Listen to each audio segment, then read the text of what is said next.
What's up guys, I'm Andy from 1A Auto. In this video, I'm going to show you how to replace the rear shocks on this 2012 Ford Escape.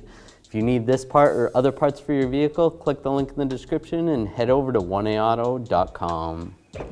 Open up the liftgate. Come back here. We want to take this panel off first.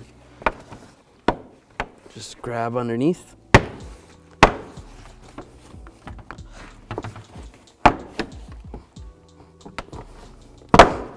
Just like that, set it aside. And just pull back this carpet. Slide that aside. This panel needs to come off, so we need to move the seats. All right, I'm just gonna grab under the back of the seat here, pull up, just fold it forward like that. I'm gonna remove this panel. I just need a trim tool to gain access to this panel. Just get underneath here. It's just a clip holding this in. And just pry up like that. Oh, the clip fell out, that's okay. All right, on the front side over here, there's a little push pin over here. Just get in behind the panel. We'll push this out.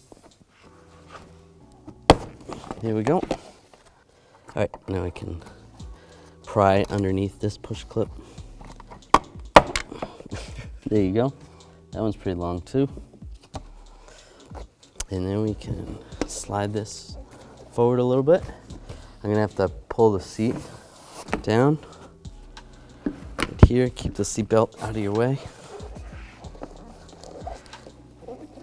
Just get in behind the panel and push it. Might have to use the trim tool. It's just clips holding it in.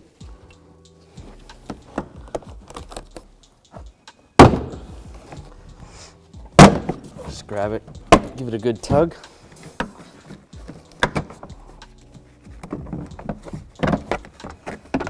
If that door comes off, it's no big deal.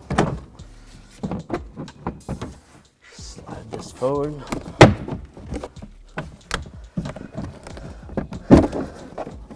And just slide this out. All right, now we have the ability to access the top part of the shock. But before I take this off, we're gonna actually go to the outside, take the wheel off, and start taking it off from underneath. I'm gonna remove the wheel. I'm gonna use a 19mm socket and a breaker bar, loosen up the lug nuts before I raise the vehicle up.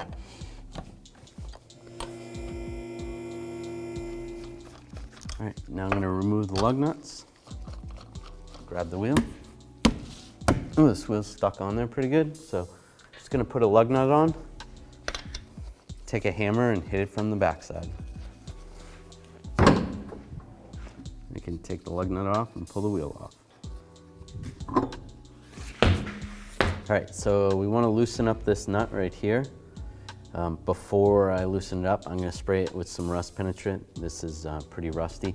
I'm not going to take it off completely because I still want to support the underneath here, because otherwise the spring is going to push down. Basically, the shock is holding the spring from pushing the control arm down. So let's spray it first and then loosen up that nut. All right, so I'm gonna take a 24mm socket and a breaker bar, we'll loosen up this nut. Now this side of the bolt has this little cage that will stop the bolt from spinning. If yours doesn't have that, you're gonna wanna put a wrench on the end of that. See that starting to spin? But it should stop.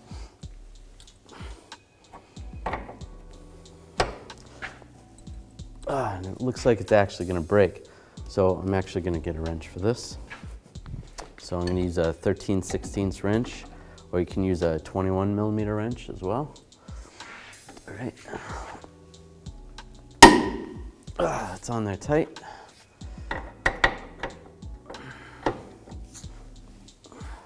All right, so I'm just gonna leave a couple threads on. This nut is nice and loose, so we'll leave that like that. So at this point, I'm gonna lower the vehicle. I wanna support the lower control arm because the spring is in there. When I put the jack stand underneath here and lower the vehicle, it's just gonna raise this up a little bit, take the tension off the shock.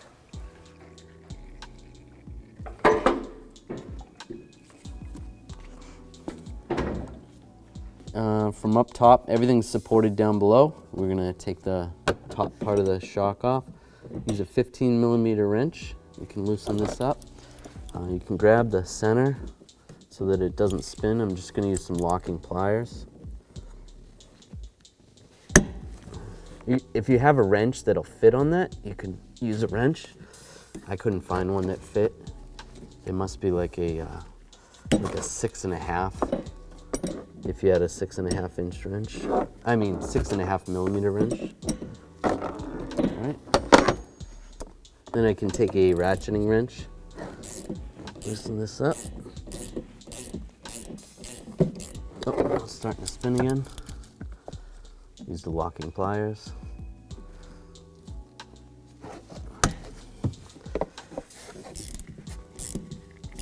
So because the top of the shock is spinning like that, I'm just gonna use some locking pliers outside here. It's easier to grip onto. And just lock this right here. Then this is just gonna go up against the side of the vehicle, and that'll hold that from spinning.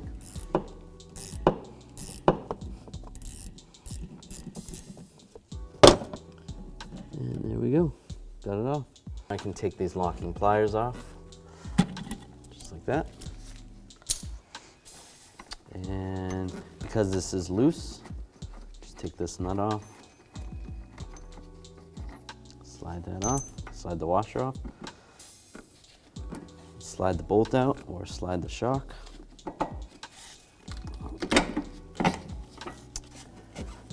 And pull it right out. Here's the old shock. Here's the new shock from 1aauto.com. Comes with this strap for shipping purposes. You can take this off. You can just push down on it and then slide it to the side, or you can take some side cutters and cut it. Pull that off, throw that away. The mounting position is the same. As the shock extends, it will be the same length. The top part is the same. The new one comes with these washers and grommets, just like the old, and it comes with a new nut. So that's the same as the old one.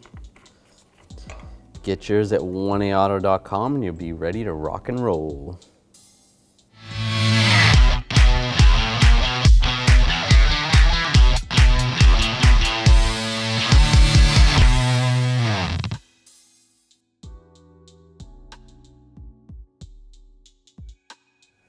So with these shocks, before I put them in, I'm just gonna compress them and let them expand 3 times. That's just gonna disperse the oil properly in the shocks. Just do the same thing 3 times.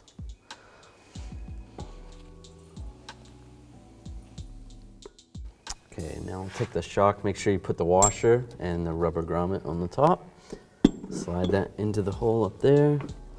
Then we're gonna have to compress this a little bit. Just push it up, get that to line up with the bolt.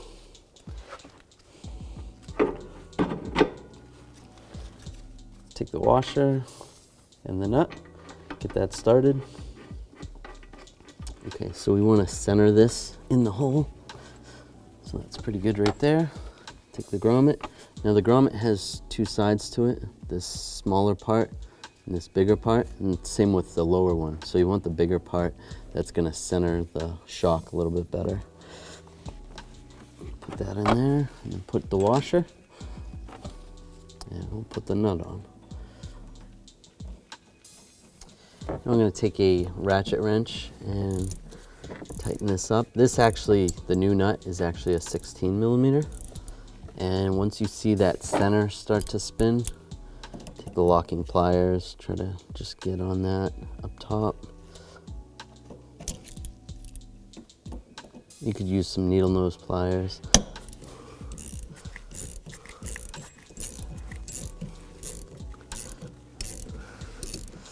Just try to hold that till it gets snug, and we're gonna torque it.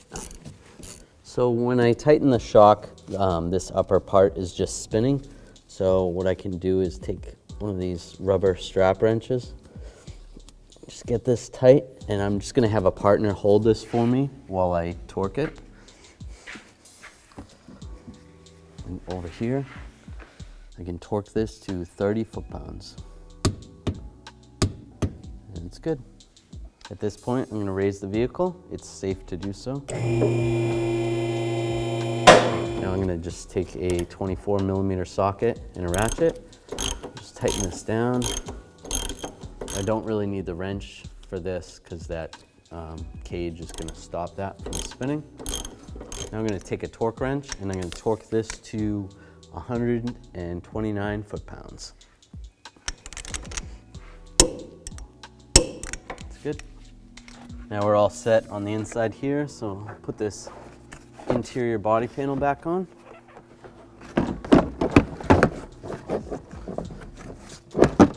Just slide this in. Once it's in position, you can start pushing it on. Just clips in place.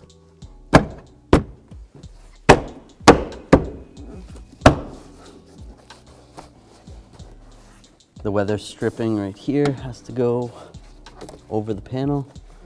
So just grab it and fold it over.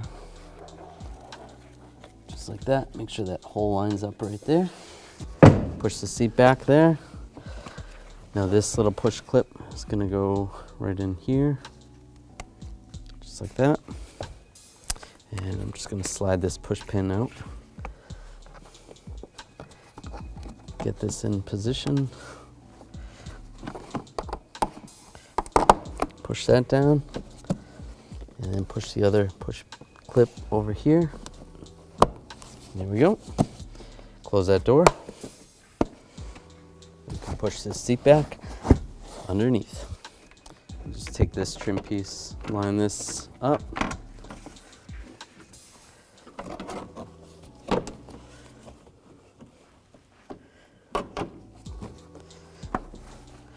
Just like that, push it on. We can take the carpet,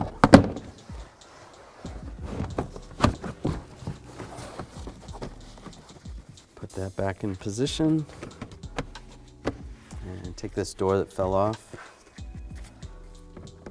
and slide that back on. Now we're going to put the tire back on, put the lug nuts on.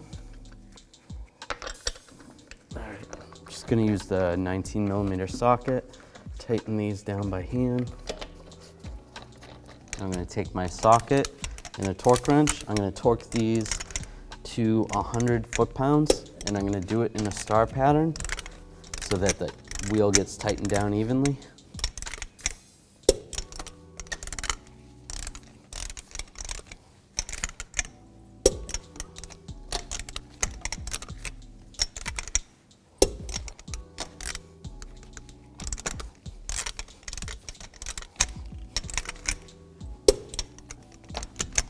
Just gonna go around again, make sure everything's tight.